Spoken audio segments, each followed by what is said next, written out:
चला, जे विद्यार्थी मित्र 2026 साठी PSI होऊ इच्छितात, STI होऊ इच्छितात, AS होऊ इच्छितात किंवा एक्साइज टॅक्स असिस्टंट अशा प्रकारची पद प्राप्त करायची असतील तर हा व्हिडिओ नक्कीच बघा, का तर 2026 मध्ये प्रचंड मोठी जागांची संख्या असणार आहे आणि त्या संदर्भात आतापासून जर तुम्ही हळूहळू तयारीला सुरुवात केली तर नक्कीच तुमचं हे जे स्वप्न आहे हे स्वप्न येत्या कालावधीमध्ये 100% पूर्ण होईल।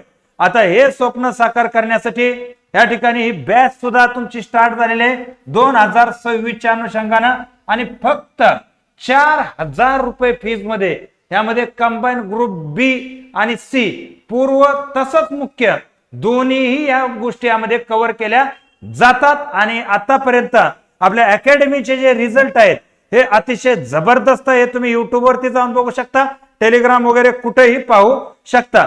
तर आपण मूळ मुद्द्याला सुरू करूयात की जे विद्यार्थी 2026 मध्ये ही परीक्षा पास करू इच्छितात त्यांनी पहिल्यांदा हा पॅटर्न समजून घेणं गरजेचं आहे।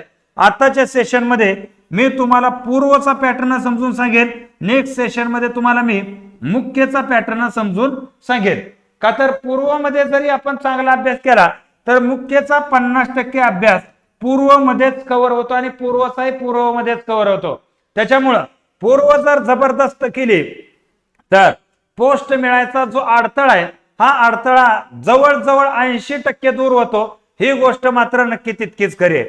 आता लक्षात घ्या, हे एक्झामचं जर स्वरूप पाहायचं झालं तर यामध्ये आपण पाहतो की गट क आणि गट ब मध्ये टोटल 10 पोस्ट आहेत। या 10 पोस्ट मध्ये PSI आहे, STI आहे, ASO आहे, टॅक्स असिस्टंट आहे, त्याच्याबरोबर आपण पाहतो की RTO AMI आहे।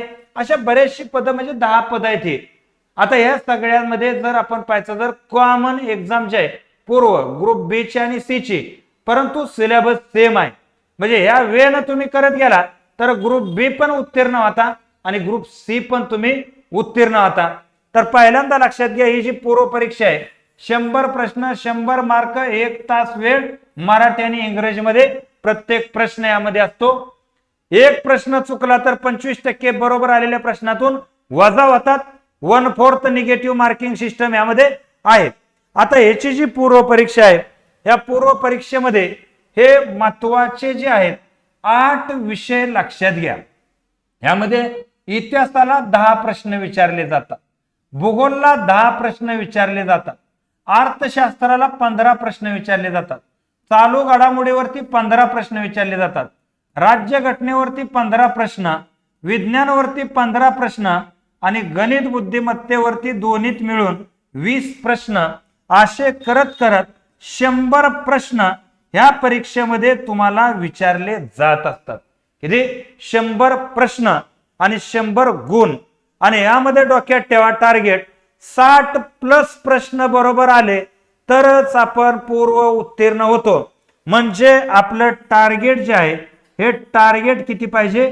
60+ प्रश्न बरोबर आणण्याचं टार्गेट पाहिजे। आता यामध्ये प्रत्येक विषय जर आपण पाहायचा झाला तर हे टोटल 8 म्हणजे अर्थात 7च, का तर अंक गणित बुद्धिमत्ता एकच आपण पकडलेला आहे। तर साधारणतः प्रत्येक विषयाला 8-9 प्रश्न तुमचे बरोबर येणं गरजेचं आहे। म्हणजे प्रत्येक विषयाला 9 प्रश्न तुमचे जर बरोबर आले तर या ठिकाणी तुम्ही ही परीक्षा सहजरित्या उत्तीर्ण होता। आणि 9-10 प्रश्न बरोबर येण्यासाठी नेमकं त्या विषयात काय काय वाचावं या गोष्टी मी तुम्हाला इथं सांगतो आणि त्यानुसार जर तुम्ही तयारी केली तर नक्कीच तुमचा रिझल्ट येते। आता यामध्ये पहिला विषय जर आपण निवडला तर हा विषय आहे इतिहास विषय। आता इतिहासामध्ये इतिहास जो विचारला जातो तो असतो आधुनिक भारताचा इतिहास आणि आधुनिक भारताच्या इतिहासामध्ये साधारणतः काय लोक ह्याला 1757 ते 1947 असा मानतात, पण खऱ्या अर्थानं 1707 ते 1947 हा आधुनिक भारताचा इतिहास असतो। आणि याच दरम्यानचे भारतातील समाज सुधारणेचा जो इतिहास आहे हा पण विचारला जातो। म्हणजे समाज सुधारकांचं काय काय योगदान आहे हे योगदान या ठिकाणी विचारलं जातं। आता इथं जर तुम्ही पाहायचं झालं तर टोटल एक 10 प्रश्नामध्ये 5 प्रश्न ह्याच्यावर 5 प्रश्न ह्याच्यावर असे विचारले जातात. हे फिक्स नसतं. कधी याच्यावर 3 विचारतील, कधी याच्यावर 6 विचारतील, असं काही फिक्स नाही. पण इतिहासाचे 10 प्रश्न असतात, हे फक्त फिक्स आहे. आता हे दोन्ही घटक तुमचे आउट ऑफ बरोबर येण्यासाठी सगळ्यात सोपा आणि पहिला मुद्दा काय करायचं बघा, तर जुनं जे 11वीचं इतिहासाचं पुस्तक आहे, ओल्ड 11वीचं इतिहासाचं पुस्तक, हे कुठे मिळेल, तर हे डिस्क्रिप्शन मध्ये आपली जे टेलिग्रामची लिंक आहे त्या लिंक वरती जा. त्या ठिकाणी तुम्हाला 11वीचं जुनं इतिहासाचं पुस्तक प्राप्त होईल. आता हे पुस्तक इथं प्राप्त झाल्यानंतर काय करायचं बघा, ह्यामध्ये जेवढे समाज सुधारक दिलेले आहेत, बरोबर आहे, आणि जेवढा आधुनिक भारत दिलेला आहे, हे पॉइंट फिक्स करायचे. म्हणजे हे पुस्तक कंप्लीट वाचायचं आणि यातले जेवढे समाज सुधारक आहेत तेवढे एखाद्या मोठ्या पुस्तकातून वाचायचे. जसं की समाधान महाजन असेल, जसं की गाटाळचं पुस्तक असेल, ह्यातून. म्हणजे बघा पॉइंट कोणता वाचायचा. फॉर एक्झाम्पल 11वीच्या ओल्ड इतिहासामध्ये तुम्हाला समाज सुधारक म्हणून नाव समोर आलं की एकंदरीत नाव आपण पाहतो की राजश्री शाहू महाराज. तर शाहू महाराज तिथे एवढे डिटेलमध्ये दिलेले नाहीत का, तर टोटल एखादं समाज सुधारकाचं पुस्तक घेतलं ना तर तिथं तुम्हाला साधारणतः 120 समाज सुधारक पाहायला मिळतं. परंतु कंबाईन मध्ये आपल्याला 16-17 महत्वाचे समाज सुधारक आहेत. तेवढ्याच समाज सुधारकाचा तुम्हाला अभ्यास करायचा आहे. आणि ते कोणते समाज सुधारक आहेत, जे 11वीच्या जुन्या इतिहासाच्या पुस्तकात आहे. आणि ते कुठं प्राप्त होईल, तर डिस्क्रिप्शन मध्ये टेलिग्रामची लिंक दिलेली आहे, तिथं ते प्राप्त होईल. त्यातून ते आणि आधुनिक भारताचा इतिहास वाचायचा. तुम्हाला सांगतो हे वाचत वाचत त्या पॉइंटवरचे प्रिव्हियस इयर क्वेश्चन सोडवायचे. बरं, हे क्वेश्चन कुठं प्राप्त होतील तुम्हाला, तर मार्केटमध्ये हजारो पुस्तक आलेले आहेत, ज्यामध्ये 2013 ते 2025 चे प्रिव्हियस इयर क्वेश्चन दिलेले असतात कंबाईनचे. समजा तुम्ही 1857चा उठाव वाचला तर 1857च्या उठावावरती आतापर्यंत जेवढे प्रश्न आलेले आहेत तेवढे सगळे वाचून काढायचे. ही प्रक्रिया करा, अन्यथा बॅच मध्ये जा. तुम्हाला पुस्तकं जेवढी विकत घ्यायला पैसे लागतात ना त्याच्यापेक्षा कमी किमतीमध्ये बॅच आहे. ह्यामध्ये लाईव्ह लेक्चर आहेत, अनलिमिटेड व्ह्यूज आहेत, सगळे PYQ टाकलेले आहेत, वैयक्तिक मार्गदर्शन आहेत आणि सगळ्या PDF नोट्स आणि टेस्ट सिरीज सुद्धा तुम्हाला इथं प्राप्त होतात.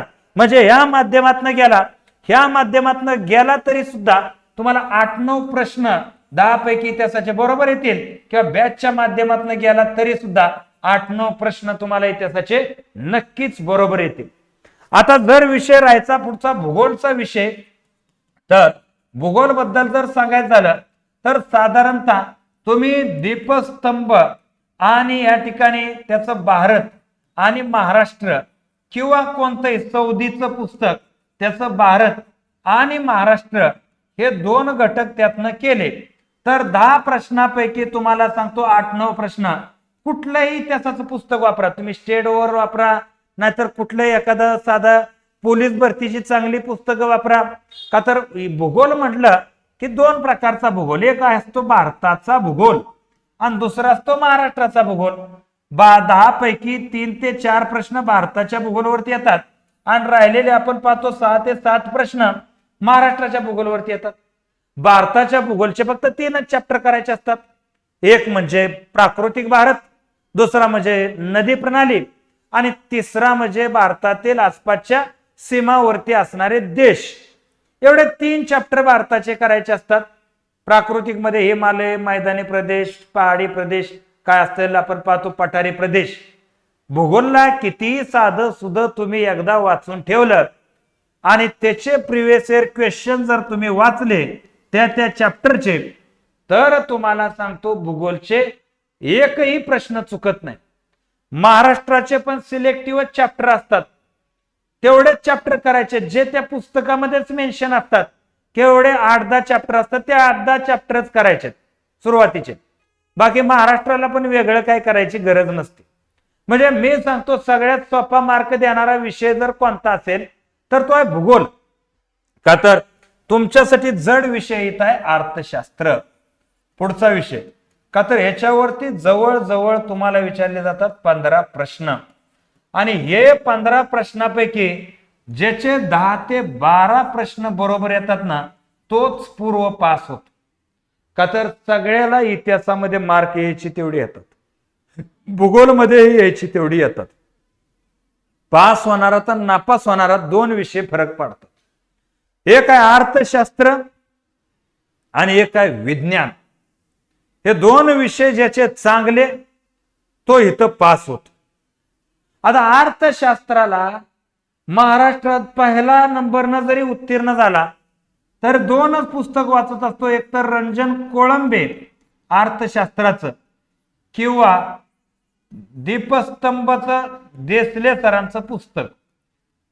आणि या दोन्ही पुस्तकातूनच प्रश्न येतात, परंतु दोन्ही पुस्तकं पाठ जरी केली तरी प्रश्न बरोबर येतील ह्याची गॅरंटी नसते.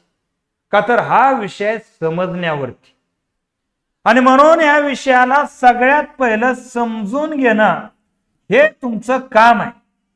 आता तुम्हाला सांगितलं जसं ऑथेंटिक मटेरियल मी तुम्हाला सांगतो तितकंच ऑथेंटिक मटेरियल म्हणजे मी स्वतः युट्यूबला माझे अर्थशास्त्राचे जाऊन व्हिडिओ बघा. तुमच्या लक्षातील अर्थशास्त्र समजून घ्यायचं कसं असतं. आणि 10-12 प्रश्न आपण म्हणतो इथं 13-14 प्रश्न 15 पैकी बरोबर येतात. म्हणून हा विषय माझ्याकडनं नाही पण जगात कुणाकडनं ना कुणाकडनं तरी समजून घ्या. महाराष्ट्रात अशी भरपूर पोरं आहेत, 10,000च्या वर पोरं मी दाखवत तुम्हाला, ज्याची पुस्तकाच्या पुस्तकं तोंडपाठ आहेत. म्हणून रिझल्ट आहेत का? नाही. रिझल्टची अट ती नाहीच तुमचं पाठांतर किती, रिझल्टची अटच ते तुम्हाला विषय किती समजला त्यातली त्यात अर्थशास्त्राचा. ह्याच्या बाहेर प्रश्न नाही जाणार या पुस्तकाच्या, ह्यातनं जाणार. परंतु कधी येणार? जर पुस्तक समजलं तर येणार. म्हणून इथं ही गोष्ट मी तुम्हाला सांगतो की या माध्यमातून सुद्धा तुम्हाला म्हणजे आपल्या लेक्चरच्या माध्यमाचाच तुम्ही मॅक्सिमम आधार घ्या. एवढं ह्या विषयाच्या बाबतीत कॉन्फिडेंटली याची सेपरेट बॅच आहे, त्या पूर्ण बॅच मध्ये घेऊ शकता. त्यानंतर पुढचा विषय विज्ञान. विज्ञानामध्ये तुम्हाला सांगतो 8वी 9वी 10वी आणि प्रिव्हियस इयर क्वेश्चन खूप चांगल्या प्रकारे करून ठेवा. का तर विज्ञानात 7 ते 8 प्रश्न जरी बरोबर आले तरी खूप मोठी गोष्ट आहे. आणि हाच मुद्दा डोक्यात ठेवा की 7 ते 8 प्रश्न बरोबर आणायचे असतील तर 8वी 9वी 10वी वाचायचं म्हणजे समजून घ्यायचं. वाचायचं म्हणजे पाठ नाही करायचं, त्याच्या व्यतिरिक्त काहीच करायचं नाही. त्यातनंच जीवशास्त्र करा, त्यातनंच भौतिकशास्त्र, त्यातनंच रसायनशास्त्र करा. ह्याच्या व्यतिरिक्त तुम्ही विज्ञानाला दुसरं काही करण्याच्या भानगडीत पडू नका. आणि आयोगाचे 2013 ते 2023 सगळे विज्ञानावरचे प्रश्न सोडवण्याचा मोठा प्रयत्न करा. विज्ञान नेमकं कसं शिकायचं असतं, युट्यूब मध्ये मी फ्री लेक्चर टाकलेले विज्ञानाचे वर्गीकरणाचे वगैरे, ते एकदा बघून घ्या. म्हणजे विज्ञानात नेमकं काय लक्षात घ्यायचं असतं हे तिथं तुमच्या लक्षात आल्याशिवाय राहणार नाही. हा मॅटर लक्षात आला. त्यानंतर पुढचा विषय राज्यघटना. राज्यघटना एक विषय असा आहे तुम्हाला सांगतो, 15 प्रश्न आहेत. आणि याला एक तर तुम्ही रंजन कोळंबेंचं पुस्तक वाचा किंवा त्याच्याबरोबर मी तुम्हाला सांगतो लक्ष्मीकांतचं मराठीमध्ये आलेलं पुस्तक तुम्ही वाचा. बस एवढं वाचून याचे प्रिव्हियस इयर क्वेश्चन वाचा. यापैकी कोणतंही एक पुस्तक वाचा, हे लक्ष्मीकांत वाचा नाही तर रंजन कोळंबे एक वाचा, कोणतंही एक वाचा, दोन्ही वाचायची गरज नाही. आणि 2013 पासून ते 2025 पर्यंत सगळे प्रिव्हियस इयर क्वेश्चन याचे सोडवा. बस एवढं करा तुम्ही राज्यघटनेला, बाकी एकही शब्द करायची गरज नाही. यानं पूर्वयन मुख्य दोन्ही क्लिअर होतं. आणि साधारणतः एवढ्याच ह्याच्यावर तुमचे 13 ते 14 प्रश्न नक्कीच बरोबर येतात. एवढ्यावरच किती 13 ते 14 क्वेश्चन नक्कीच बरोबर येतात. बॅच मध्ये सुद्धा अतिशय सुंदररित्या हा पण आणि विज्ञान पण प्रत्येक विषय कव्हर झालेला आहे. त्याच्यामुळं ऑथेंटिक सोर्स मध्ये बॅच सुद्धा पकडायची. म्हणजे जसं हे ऑथेंटिक सोर्स तुम्हाला मी सांगतोय प्रामाणिकपणे, तितक्याच प्रामाणिकपणे बॅच हा सुद्धा एक ऑथेंटिक सोर्स तुम्हाला ठरतो. ही गोष्ट इथं सांगतो. तदनंतरचा जो महत्वाचा विषय येतो तो म्हणजे बघा, विषय आहे आपला चालू घडामोडी. आता या चालू घडामोडीत सगळ्यात जास्त मार्क घालवतो. का तर कधी कुठलीही घडामोड येते, परंतु ध्यानात घ्यायचं या ठिकाणी तुम्ही 1 नोव्हेंबर 2025 पासून तुम्ही प्रत्येक महिन्याचं सिम्प्लिफाईडचं पुस्तक करा किंवा परिक्रमाचं पुस्तक करा किंवा आपल्या ऍप मध्ये या ठिकाणी 10 रुपयाला मंथली प्रत्येक महिन्याचं करंट अफेअर कव्हर केलेलं आहे फक्त 10 रुपयामध्ये, ते बघा. पण 1 नोव्हेंबर 2025 पासूनच बघा. आता इथनं मागचं काय वाचायची गरज नाही. 1 नोव्हेंबरच्या मागचं वाचायची गरज नाही. 1 नोव्हेंबर 2025 ते तुमची ज्याही तारखेला एक्झाम येईल त्या तारखेच्या 1 महिना अगोदरच, किती, 1 महिना अगोदर एवढं करा. एवढ्यात 7-8 प्रश्न सहज बरोबर येतात आणि एवढे आले तरी काय बारकी चिरकी गोष्ट नाही. काल हे चालू घडामोडीसाठी. तदनंतर येतो विषय गणित आणि बुद्धिमत्ता. आता हा विषय तुम्हाला सांगतो काय असतं. 20 प्रश्न आहेत आणि यामध्ये जो तुम्हाला रिलॅक्स वेळ दिला ना आजही, तरी सुद्धा तुम्ही हे 20 पैकी 16-17 प्रश्न सोडवू शकता. पण प्रॉब्लेम कधी येणार, टायमिंग मध्ये सोडवायची. म्हणून ह्याच्यासाठी लागतो सराव. सराव करण्यासाठी लागतं समजून घेणं. आता हा विषय आपल्या इथं शरद सर आणि मंगेश लोंढे सर दोघांची नावं युट्यूबला टाका तुम्ही, लक्षात येईल की किती ताकदवर लोक आहेत हे गणित बुद्धिमत्ता शिकवणारे. आता मुद्दा असा आहे की हे जे 20 प्रश्न आहेत हे कशाचा विषय येतो, टायमिंग मध्ये सोडवण्याचा. आता माझा जो अनुभव आहे तो काय सांगतो बघा. 2013 पासून ते 2025 पर्यंत जेवढ्याही कंबाईनच्या अगोदर PSI STI सेपरेट एक्झाम व्हायच्या, त्याला कंबाईनच पकडा. कंबाईनच्या एक्झाम झाल्यानं त्या एक्झाम मध्ये साधारणतः 15 ते 16 टाईपचे बुद्धिमत्तेचे प्रश्न विचारलेले आहेत आणि 10 ते 12 टाईपचे गणिताचे टाईप, म्हणजे कसं, काळकाम विवेक टाईप झाला, बरोबर आहे. त्यानंतर आकृत्या मोजा एक टाईप झाला. हे एवढे दोन्ही मिळून 26-27 टाईप्स होतात. एवढ्या प्रश्नपत्रिका जर तुम्ही कंबाईनच्या दररोज 2 तास प्रॅक्टिस करत बसला ना, फक्त 2 तास रोज गणित बुद्धिमत्तेची प्रॅक्टिस करा, येत्या परीक्षेमध्ये तुम्हाला टाइमचा इश्यू होणार नाही आणि काय वाचतोय काय वाचत नाही असलं कन्फ्युजन पण होणार नाही. आणि म्हणून लक्षात घ्या, आतापासून तुम्ही अभ्यासाची सुरुवात करा. येत्या कालावधीत नक्कीच निकाल, नक्कीच PSI ची वर्दी असेल किंवा STI चा ऑफिशियल जॉब असेल किंवा ASO चा मंत्रालयातला जॉब असेल, असे स्वप्नवत नोकऱ्या प्राप्त करण्यासाठी तुम्ही ह्या मार्गाने आजपासून जायला सुरुवात करा.